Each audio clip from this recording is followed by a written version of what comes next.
청취자 여러분, 안녕하세요. 오늘 저희가 함께 살펴볼 자료는 우리가 교회라면 그리스도는 머리 라는 제목으로 에베소서 1장 22절과 23절을 다루고 있습니다. 여러분께서 보내주신 귀한 글인데요. 이 자료는 교회가 도대체 무엇인지, 특히 그리스도를 머리로 하는 몸으로서의 교회를 깊이 파고들고 있어요. 그래서 오늘 저희 목표는 이 글을 통해서 교회의 진짜 의미, 그리고 그 안에서 살아가는 우리 성도들의 역할에 대한 좀 핵심적인 통찰을 얻어보는 겁니다. 중심 구절, 에베소서 1장 22, 23절인데요. 또 만물을 그의 발 아래에 복종하게 하시고 그를 만물 위에 교회의 머리로 삼으셨느니라. 교회는 그의 몸이니 만물 안에서 만물을 충만하게 하시는 이의 충만함이니라. 이 말씀 함께 그 속으로 들어가 보시죠. 자, 먼저 세상 사람들이 교회를 보통 어떻게 생각하는지부터 좀 짚어볼까요? 자료를 보면 어떤 사람들은 교회를 그냥 예배당, 건물 자체로 보기도 하고요. 네. 아니면 주일학교나 청소년부 같은 그냥 잘 짜여진 프로그램 정도로 생각하기도 하죠. 심지어는 하나의 사업체처럼 여기는 시각도 있다고 지적해요. 상당히 현실적인 이야기 같아요. 그렇죠. 그렇다면 이런 시각을 넘어서서 우리가 흔히 말하는 성숙한 교회, 건강한 교회는 뭘까요? 거기 다니는 사람들이 친절하거나 사회적으로 좀 괜찮아 보이거나 아니면 교회가 재정이 넉넉하면 되는 걸까요? 이 자료는 아주 단호하게 말합니다. 그런 외적인 요소들, 그게 교회의 본질은 아니라는 거죠. 네. 생각해보면 세상에도 인격적으로 훌륭하고 친절한 사람들은 정말 많잖아요. 맞아요. 그리고 오히려 예수님은 당시 사회의 기득권층이 아니라 세리나 창녀처럼 좀 소외된 사람들하고 함께 하셨다는 걸 기억해야 합니다. 핵심은 다른 곳에 있다는 거예요. 여기서 중요한 건 이제 겉으로 보이는 기준이 아니라 바로 관계. 관계요. 네, 특히 그리스도와의 관계, 그리고 성도들 사이의 관계에 초점을 맞추기 시작한다는 점입니다. 바로 그 관계의 핵심을 설명하는 비유가 여기서 딱 등장하는군요. 그렇죠. 에베소서 1장 22, 23절. 교회가 예수님의 몸이고 예수님은 머리다. 이 선언 말이죠. 근데 솔직히 처음 들으면 이게 좀 이상하게 느껴질 수도 있을 것 같아요. 네, 맞아요. 저마다 생각도 다르고 개성도 강한 우리가 어떻게 한 분, 예수님의 몸이 될 수 있다는 건지. 맞습니다. 그래서 자료에서도 이게 그냥 단순한 비유가 아니고 놀라운 영적 진리라고 딱 강조를 하는 거예요. 각기 다른 배경, 다른 생각을 가진 사람들이 어떻게 하나의 그 유기체처럼 연결된 몸이 될 수 있을까? 이 질문 자체가 사실 핵심입니다. 그런게요. 왜 하필 몸이라는 비유를 썼을까요? 그냥 중요하다는 뜻일까요? 아니면 뭔가 더 깊은 의미가 있을까요? 네, 단순한 중요성 강조 이상이겠죠. 훨씬 깊은 연결성, 생명력 같은 걸 의미한다고 봐야 할 겁니다. 자료는 바로 이 고백, 우리가 그리스도의 몸이다라는 이 고백이 터져나왔던 에베소 교회의 실제 상황 속으로 우리를 데려갑니다. 네, 맞아요.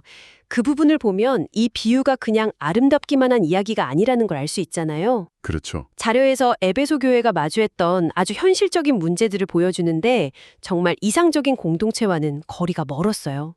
첫째는 그 교회 안 사람들 사이에 깊은 갈등이었고요. 네.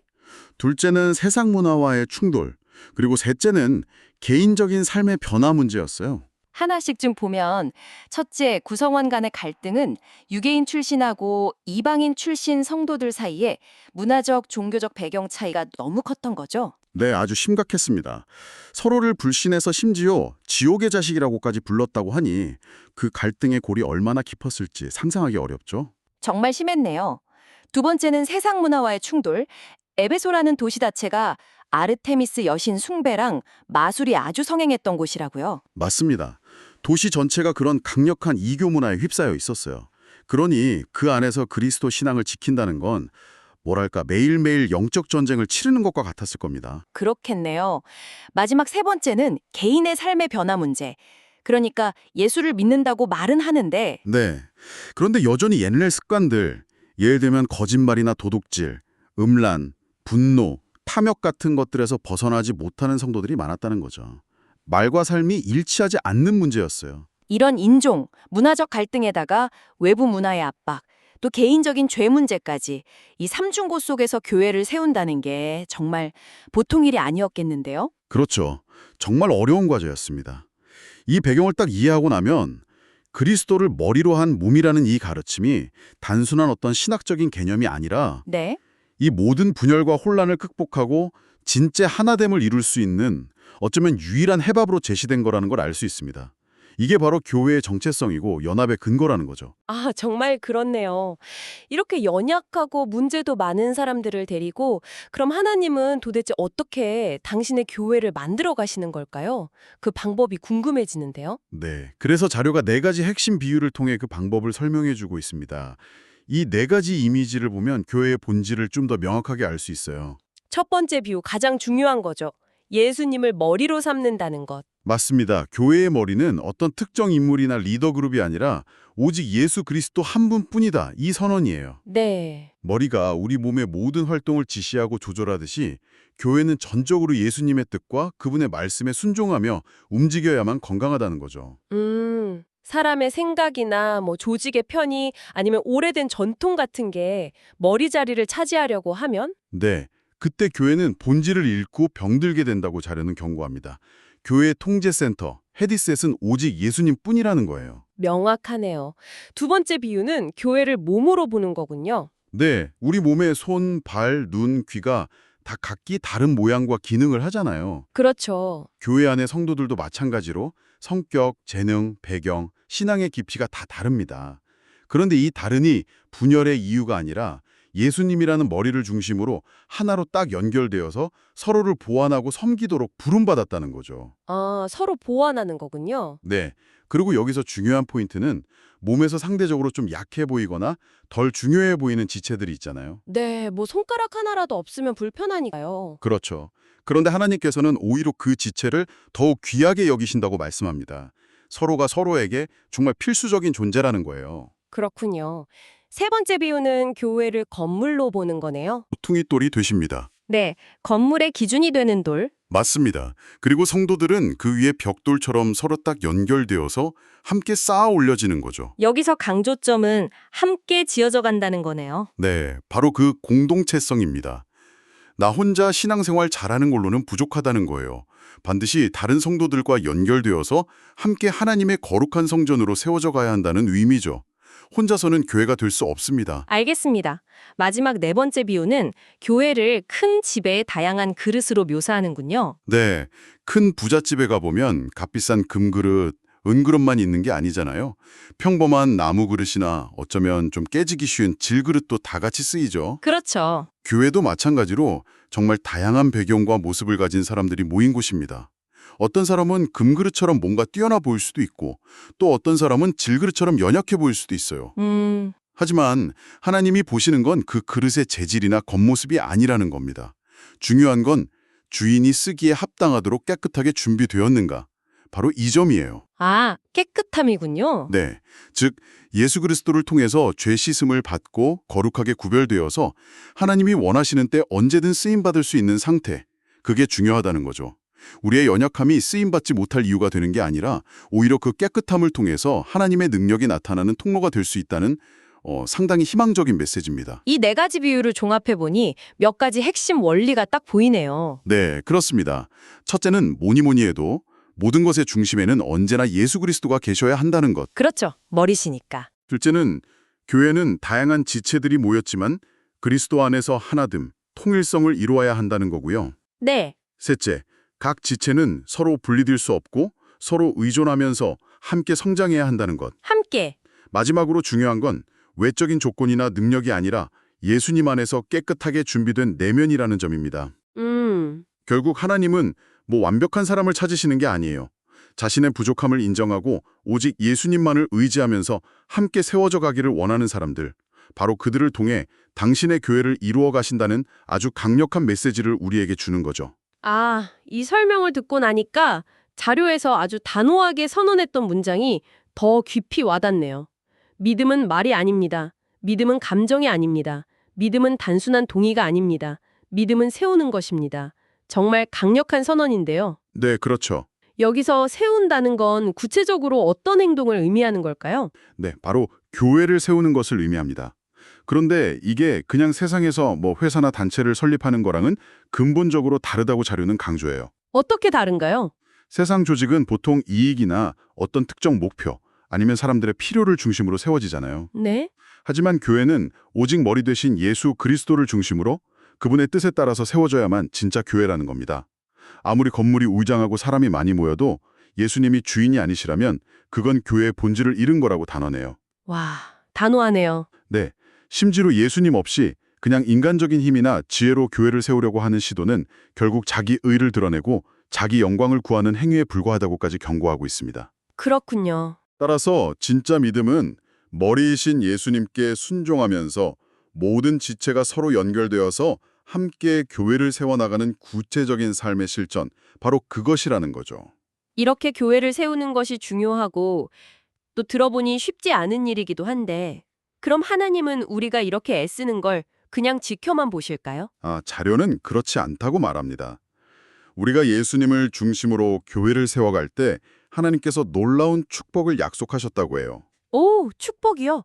구체적으로 어떤 축복들이 있을까요? 첫째는 몸된 교회가 건강하게 성장하는 축복입니다. 아, 교회의 성장. 네, 에베소 교회가 겪었던 것처럼 서로 다른 배경과 상처를 가진 사람들이 예수님 안에서 서로 용서하고 하나가 될 때 교회는 분열과 갈등을 넘어서 진짜 연합을 이루고 건강하게 자라난다는 거죠. 이것 자체가 정말 큰 축복입니다. 그렇겠네요. 분열 대신 연합이라니. 또 어떤 축복이 있죠? 둘째는 성도 간의 교제가 기쁨과 사랑으로 충만해지는 축복입니다. 아, 관계의 회복이군요. 네, 더 이상 서로를 경쟁자로 보거나 비판적으로 대하는 게 아니라 함께 하나님의 일을 하는 소중한 동역자로 여기게 되는 거죠.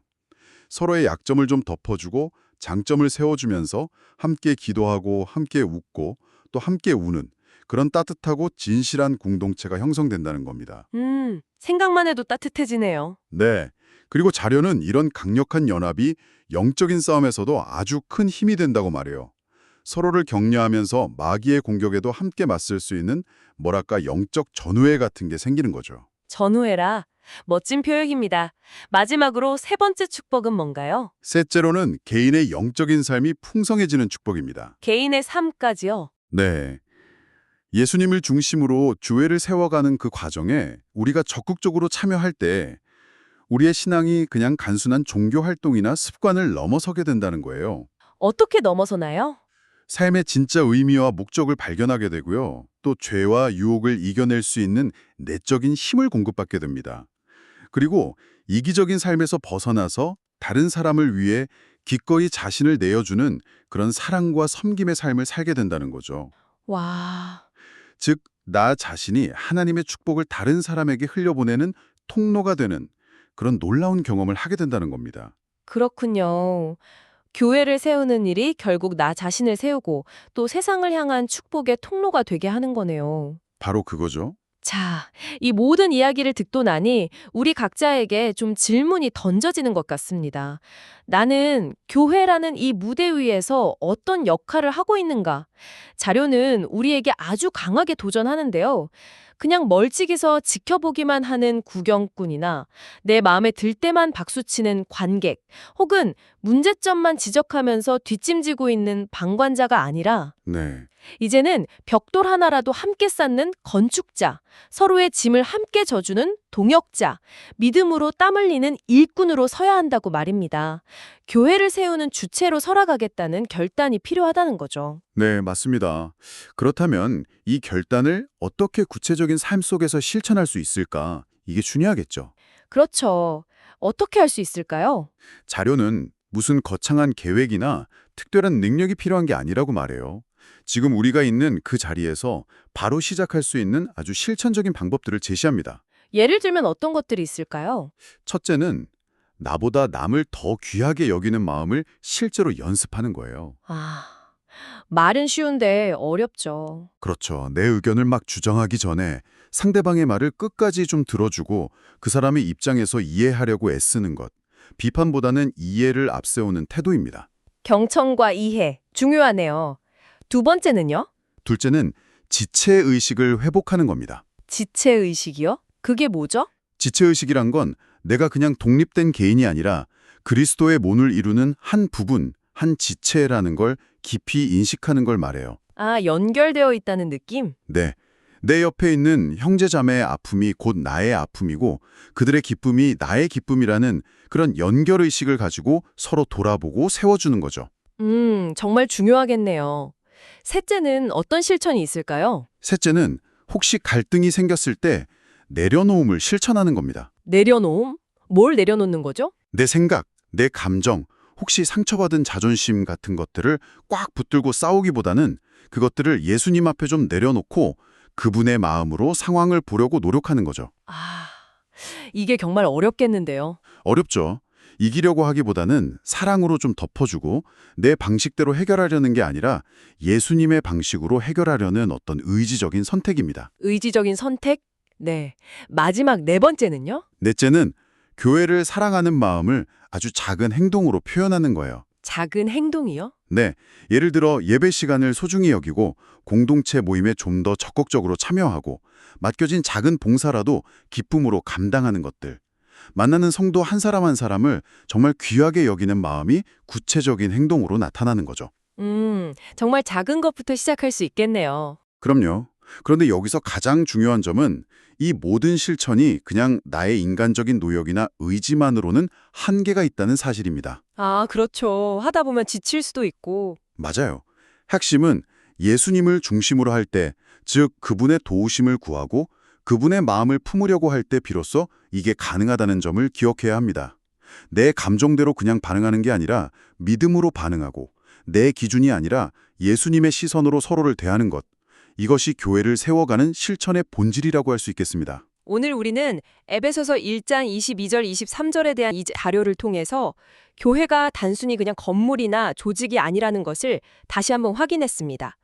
예수 그리스도를 머리로 해서 각 지체들이 생생하게 연결되고 함께 성장하는 살아있는 유기체, 바로 몸이라는 깊은 의미를 살펴봤고요. 네, 또 교회는 함께 지어져가는 성전이기도 하고 다양한 모습으로 쓰임받는 그릇이라는 이미지도 참 인상 깊었습니다.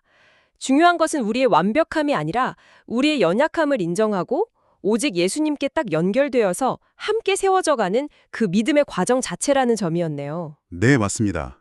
특히 이 자료는 유대인과 이방인이라는 당시로서는 정말 도저히 하나 되기 어려워 보였던 사람들이 그리스도 안에서 어떻게 그 장벽을 허물고 한 몸이 될 수 있었는지를 잘 보여주었죠. 그렇죠. 여기서 우리는 한 걸음 더 나아가서 스스로에게 이런 질문을 던져볼 수 있을 것 같아요.